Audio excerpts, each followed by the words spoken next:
بصمات شوبير واحمد دياب ووليد دعبس على السكينه اللي قتلت احمد رفعت بالبطيء لحد ما وقع من طوله وعضله قلبه وقفت تماما وفارق الحياه. يستعد احمد لتسديد بابا براعه. هذا احمد جول عالمي يا ناس. لو كنت مكانك يا احمد يا رفعت لذهبت على طول الى غرف الملابس ولن اعود. قبل ما نبدا الفيديو صلي على النبي واشترك لي بالقناه. احمد بعد ما دخل في غيبوبه 3 ساعات رجع للحياه من تاني، رجع يقول رساله للناس كلها ويشاور على ظلم تعرض له من غير ما يذكر اسماء. بعد ما اتفرجنا على حلقه ابراهيم فايق ونادر شوقي وكيل اعمال احمد رفعت، ونادر قال انا حجمته عن الكلام في حلقه ابراهيم فايق وخليته ما يتكلمش في حاجه وحس بالذنب. بعدها نادر قال كل حاجه مع ابراهيم فايق.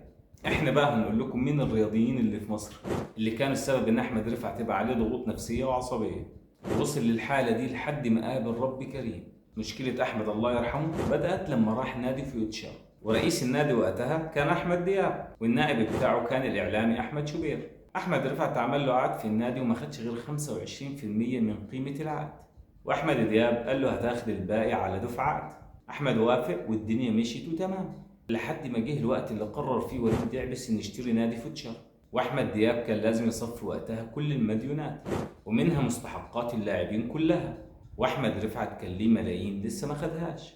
فاحمد دياب قال له هتاخد مبلغ بسيط وتتنازل عن الباقي، ولكن احمد رفض وقال له ده حقي، وراح ساعتها لاحمد شوبير بصفته نائب الرئيس عشان يحل له المشكله. لكن اتصدم لما شوبير قال له خد المبلغ اللي دياب قال لك عليه، لانه عنده علاقات كتير وممكن يجمدك ويبطلك كوره ويقعدك في البيت. وقتها رفعت حس ان اتنصب عليه نصبايه كبيره جدا، ولما وليد دعبس اشترى النادي قال لاحمد هعوضك يا احمد ومحتاجك في الفريق تكون مركز. احمد لانه طيب ومصدق الناس ومفكر الناس كلمتها وحده صدق واشتغل وكان بيعمل اللي عليه في الملعب.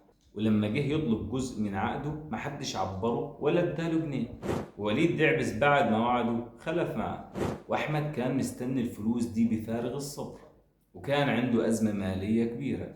فربنا كرم وفجاه جات له اعاره من نادي الوحده الاماراتي فصفروه بورق غير قانوني، وكل ده عشان نادي فيتشر يستفاد بالفلوس اللي جايه له من الاعاره. فطبعا نادي الوحده الاماراتي فسخ عقده لان الورق غير قانوني، والناس هناك كانوا كويسين فعطوا الفلوس للنادي شوي وخد الفلوس كلها من نادي الوحده الاماراتي رغم فسخ عقده، وهم كانوا على علم بمشاكل احمد رفعت مع نادي فيتشر. نادر شوي وكيل اعمال احمد رفعت قال انا بندم ان وديت احمد رفعت لنادي فيتشر.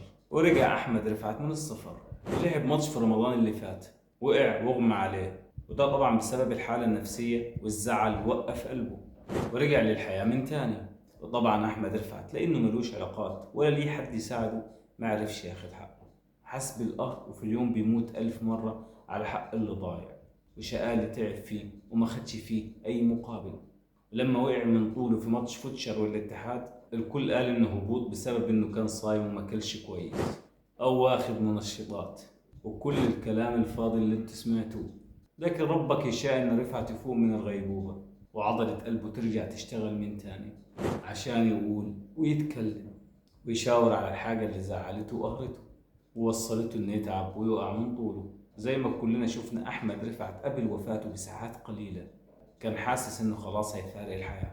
في حاجة صح نفسي اقولها، احمد رفعت كمان اتحبس 6 شهور في الجيش بسبب طلائع الجيش بسبب الخدمة العسكرية. ازاي لاعب كورة عنده 31 سنة يتحبس؟ حاجات غريبة بتحصل والله في مصر، وكل ده عشان يستفيدوا من الفلوس اللي جات له من الاعارة. احمد رفعت كان بيتكلم مع والدته فجأة وقع من طوله، بس المرة دي ما دخلش في غيبوبة زي أول مرة. أحمد لفظ أنفاسه الأخيرة عشان يكتب السطر الأخير في مسيرته في الملاعب وفي الحياة. وطبعا رسالتك يا أحمد وصلت. في حاجة عايز أقولها، في إيه لو الدوري وقف أسبوع أو أكتر؟ حتى ما فيش احترام ولا تقدير لأي نفس. لا حول ولا قوة إلا بالله. حقك عند الله يا أحمد وعند الله تجتمع الخصوم. والسلام عليكم ورحمة الله وبركاته.